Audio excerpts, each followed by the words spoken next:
You don't have anxiety. You have unfinished business. You know someone like this. Maybe it's you. They seem fine on the outside, functional, even successful by most measures. They go to work. They maintain relationships. They smile in the right places. But underneath all of that, there is a constant hum, a low-grade tension that never fully goes away, a restlessness that follows them into quiet rooms, into the middle of the night, into the spaces between conversations where there is nothing left to distract them.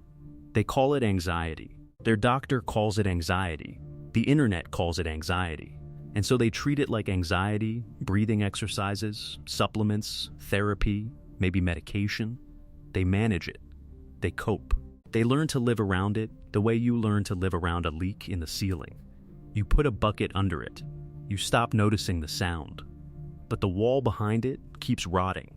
Because what if it isn't anxiety? What if that hum, that tension, that tightness in the chest that arrives without warning and refuses to explain itself? What if it isn't a disorder at all? What if it is a message, a signal, something inside you that has been trying for years to get your attention? And every time you silenced it with a technique or a pill or a scroll through your phone, it didn't go away. It went deeper, it waited, and it got louder. Carl Jung spent his life studying what happens when the inner world is ignored, and what he found was both simple and devastating. The psyche does not forget. It does not forgive neglect. Everything unresolved, every emotion unfelt, every truth avoided, every wound left untouched, it doesn't vanish. It accumulates. It ferments. And sooner or later, it surfaces. Not as a clean, clear memory you can deal with, but as a body sensation, a mood you can't explain, a pattern you keep repeating, a life that feels vaguely wrong even when everything looks right. Jung called this the shadow, and what most people call anxiety is often just the shadow knocking on the door. This video is not here to tell you that your anxiety isn't real. It is. The racing heart is real. The sleepless nights are real. The dread that arrives before you've even had a reason for it, that is real. But real does not mean correctly diagnosed. Real does not mean you are treating the right thing. And it certainly does not mean you are addressing the source. If you have made it this far, something in you already suspects this. Something in you knows the breathing exercises aren't enough. Something in you knows there is something older underneath. Something unfinished. Something waiting. Let's find out what it is. Now, to understand why anxiety so often masquerades as a disorder rather than a message, we have to go back to something fundamental about the way the human psyche is built. Jung believed the psyche is not a single, unified thing. It is more like a household, a collection of rooms, some of which you visit daily, some of which you keep locked, and some of which you have forgotten exist entirely. The part you show the world, the face you wear in public, he called the persona. The deep, instinctual, creative core, he called the self. And everything in between, every impulse rejected, every emotion suppressed, every version of yourself you were taught to hide, that he called the shadow. The shadow is not evil. It is not darkness in the moral sense. It is simply everything that did not fit. The anger a child was taught to swallow. The grief an adult was told to move past. The desire that felt too shameful to acknowledge. The ambition that seemed too dangerous to pursue. The love that was never expressed. The boundary that was never set. The truth that was never spoken. All of it goes somewhere. And where it goes is the unconscious. Now here is where it becomes important. The unconscious is not a passive storage room. It is alive. It is dynamic. It pushes back. Jung observed that when contents of the unconscious are repressed long enough, they begin to exert pressure. They seek an outlet. And if they cannot find one in conscious awareness, through reflection, conversation, creative expression, genuine emotional experience, they find one in the body, in the nervous system, in the patterns of behavior we cannot seem to change, no matter how hard we try. This is what modern neuroscience has now confirmed, though it took decades to catch up to what Jung understood intuitively. The body keeps the score, As Bessel van der Kolk would later write, unprocessed emotional material does not disappear. It encodes itself in the physiology, in the way we breathe, in the tension we carry in our shoulders, our jaw, our gut, in the hypervigilance that never fully switches off even when there is no visible threat. That hypervigilance, that perpetual alertness, that sense of waiting for something bad to happen, even in moments of peace. We call it anxiety. But Jung would ask a different question. He would not ask how to calm it down. He would ask what it is protecting, what it is pointing toward, what has been left unresolved that the nervous system cannot stop scanning for. Because anxiety, in its deepest form, is often not fear of the future. It is undigested material from the past pressing forward into the present. It is the psyche's way of keeping you close to what you have not yet faced. And until you face it, the anxiety does not leave. It shape-shifts. It finds new objects, new triggers, new fears, because the signal remains even when the content changes. And this is exactly what we will explore now, the specific forms that unfinished psychological business takes, and how to recognize your own. If this content is making sense to you, click the subscribe button and subscribe to the channel. Thank you for your support. There is a particular kind of exhaustion that comes not from overwork, but from oversuppression, from spending years holding something down that wants to rise. And the people who carry this kind of exhaustion often cannot name what they are tired of. They just know they are tired. Bone tired, soul tired. Tired in a way that sleep does not fix. This is one of the primary faces of unfinished business. But it is not the only one. Unfinished psychological business reveals itself in several recognizable patterns. And once you learn to see them, you begin to understand why your anxiety has been so resistant to treatment. The first pattern is emotional avoidance disguised as strength. You know this one. The person who never cries, who handles everything, who is always the stable one, the dependable one, the one who holds it together when everyone else falls apart. They have been praised their entire lives for this, for their strength, for their calm, for their ability to keep going. And they have internalized that praise so deeply that they genuinely believe they are fine. They genuinely believe that what they are doing is coping. But there is a difference between coping and processing. Coping means managing the weight. Processing means putting it down. The person who never cries is still carrying everything they never cried about. The person who always keeps going never stopped long enough to feel what happened. And the body, ever faithful, ever honest, registers this. It holds what the mind refuses to acknowledge. And when the accumulated weight becomes too great, it expresses itself not as grief, not as anger, not as the emotion that was originally suppressed, but as anxiety. As a diffuse, undirected tension with no clear target, because the original target was never allowed to exist. If this is you, you were not strong. You were trained to be numb, and there is a profound difference. The second pattern is unspoken truth rotting into resentment. Every relationship you have ever been in, every workplace you have ever navigated, every family system you have ever belonged to, has left behind things that were never said, truths withheld to keep the peace, anger swallowed to avoid conflict, needs denied because expressing them felt dangerous or selfish or futile, boundaries that existed only in your mind and never made it to your mouth. Over time, these unspoken things do not dissolve. They calcify. They harden into a low-level resentment that you carry into every room you enter. And resentment, unexamined, becomes anxiety. Because underneath every withheld truth is a fear. Fear of rejection, fear of abandonment, fear of being too much or not enough, or simply of the conflict itself. The anxiety is not about the future. It is about the truth you have been afraid to tell. And then there is the third pattern, the one that is perhaps the most insidious of all, the life that no longer fits. You built something, or you inherited something, a career, a relationship, a version of yourself that made sense at one point, or that was chosen for you before you were old enough to choose for yourself. And somewhere along the way, you changed. Or you discovered that what you thought you wanted was actually what you were told to want. And now you live inside a structure that no longer reflects who you are. And every morning you wake up inside it, something in you resists.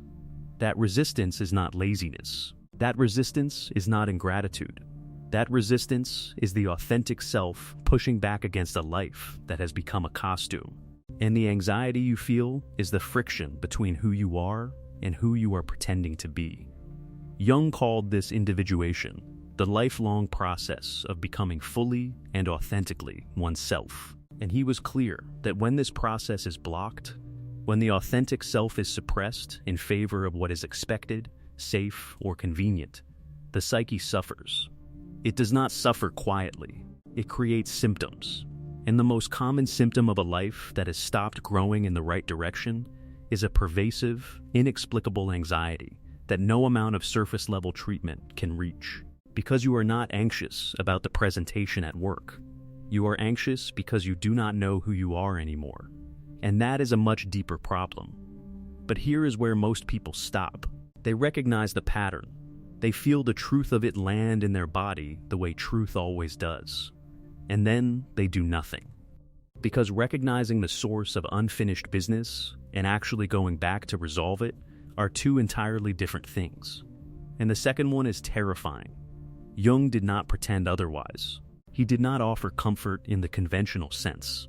He offered something more valuable, clarity about what the work actually requires. The process of confronting the shadow, of retrieving what has been repressed, of finishing what has been left unfinished. He called this descent, and like any real descent, it moves toward darkness before it moves toward light. It requires you to go back into the rooms you locked, to open the drawers you sealed, to feel the things you spent years learning not to feel. And this is precisely where most people flinch. Because we have been taught that moving forward means leaving the past behind. That healing means no longer being affected. That strength means not going back. But Jung understood something different. He understood that you cannot leave behind what you have never actually processed. You can only drag it with you, in disguise, into every new chapter of your life, and it will keep showing up, in different faces, different fears, different flavors of the same anxiety, until you turn around and face it. The descent is not punishment, it is medicine. And in the next part, we will talk about what this descent actually looks like in practice.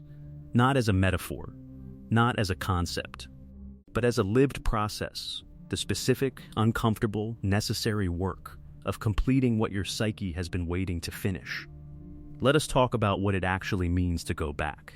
Because when we say unfinished business, most people think of a specific memory, a moment, an event they can point to and say, that is where it started. And sometimes that is true. Sometimes there is a clear wound, a clear rupture, a clear moment of loss or betrayal or abandonment that was never fully processed. But more often, the unfinished business is not a single event. It is an atmosphere, a chronic condition, the household where emotions were not welcome, the relationship where love was conditional, the childhood where you learned that certain parts of you were acceptable and others were not, the years you spent performing a version of yourself that kept everyone around you comfortable at the cost of your own coherence. You cannot pinpoint that. You cannot return to a single moment and resolve it. What you are dealing with is layered. It is woven into the fabric of your personality, your patterns, your automatic responses. And that means the work is not a single act of catharsis. It is a sustained process of excavation.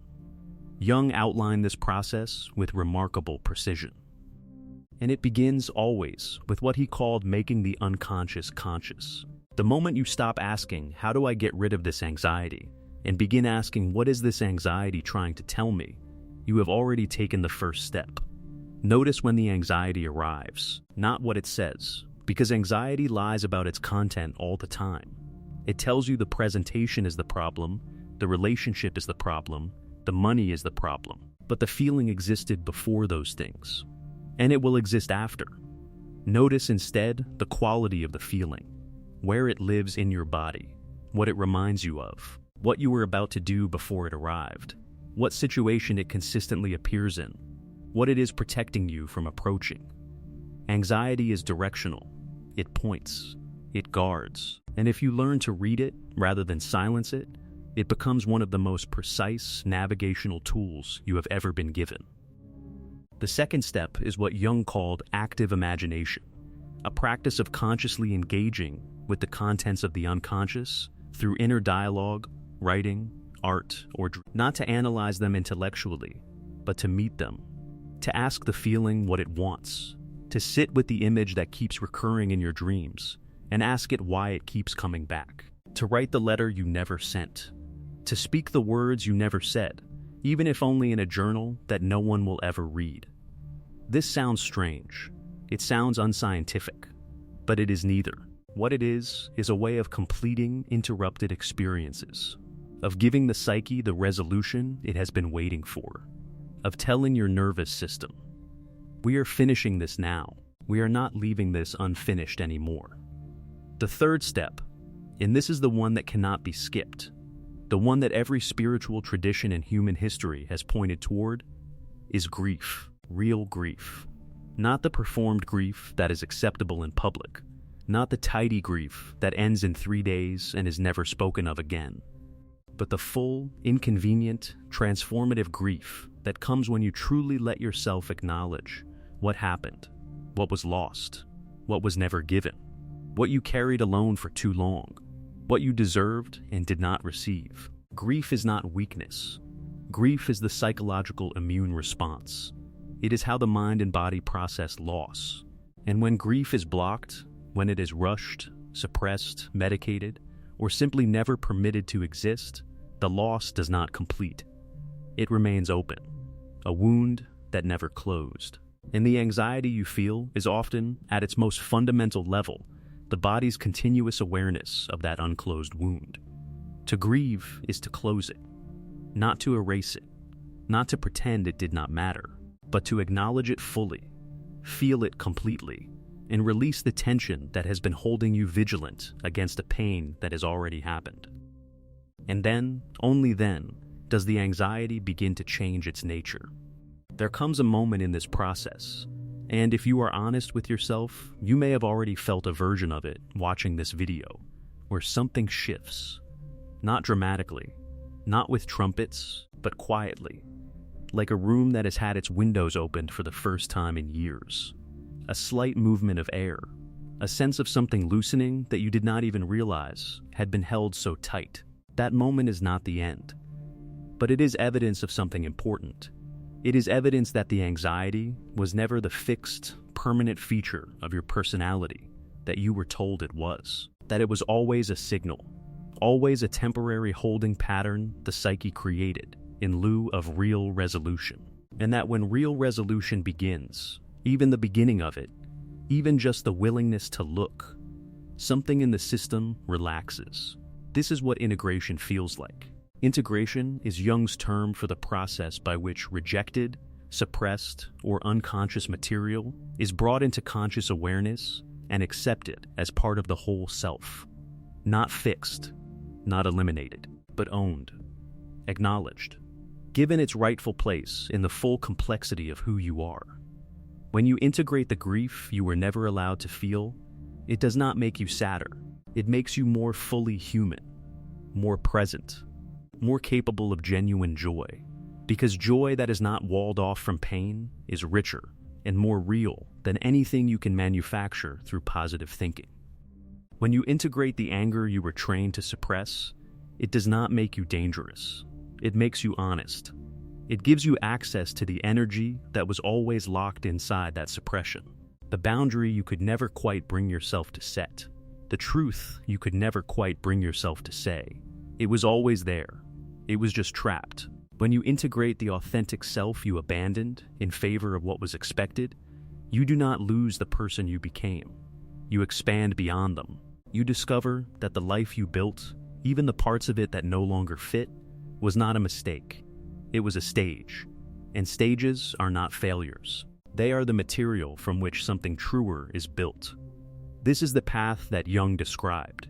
not the path of self-improvement, not the path of becoming more productive or more disciplined or more capable of managing your symptoms. The path of becoming more fully yourself, which is the only path that actually resolves the anxiety, because the anxiety was never about your ability to cope. It was about your distance from yourself. And the distance can be closed, not all at once, not without discomfort, not without the descent we spoke of, but it can be closed.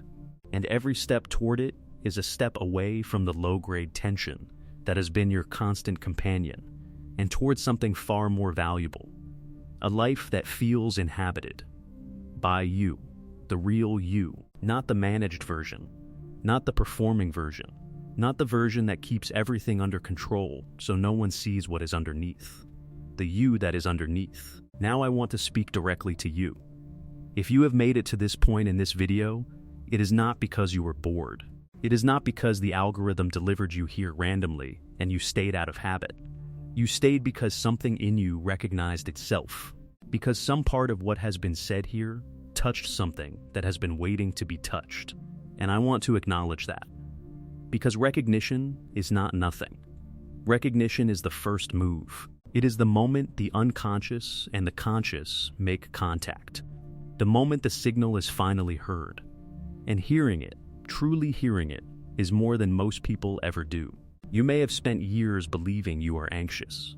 That anxiety is something you have, the way you have brown eyes or a particular laugh. That it is a feature of your personality to be managed rather than a message to be decoded. And that belief has cost you. It has kept you in the role of the patient when you are actually capable of being the seeker, the one who goes looking, the one who does the work. Jung said that the privilege of a lifetime is to become who you truly are, not who you were told to be, not who you needed to be to survive your childhood or your relationships or your particular version of the world, but who you are when none of those pressures are present, when you have done the work of retrieving everything you were taught to deny. That person exists. They have been there the entire time, beneath the anxiety, beneath the suppression, beneath the years of managing and coping and performing. They are the source of the restlessness you have always called anxiety, because they are the part of you that knows you are not living your full truth, and they will not stop knocking until you let them in. The question is not whether you are capable of this work. You are. The question is whether you are willing, whether you are ready to stop calling it anxiety and start calling it what it is. The accumulated weight of everything that has been left unfinished. And whether you are prepared to finally, deliberately, begin finishing it. Not for anyone else, not because someone told you to, but because you have been carrying this long enough, and it is time to put it down. Carl Jung said that we do not become enlightened by imagining figures of light, but by making the darkness conscious. The anxiety you have been living with is not your enemy. It is a map, and on that map is marked, in every symptom, every sleepless night, every inexplicable dread, every relationship pattern you cannot seem to escape, the exact location of everything that is waiting for you. All you have to do is be willing to follow it. And if this video made something move inside you, share it with someone who needs to hear it. Someone who has been told their anxiety is a disorder, when it might just be a message they haven't yet learned to read. And leave a comment below telling me, what is the unfinished business you know, in your deepest self, has been waiting for you? Sometimes writing it is the first step toward going back to finish it. The next video goes even deeper, and you will want to be there.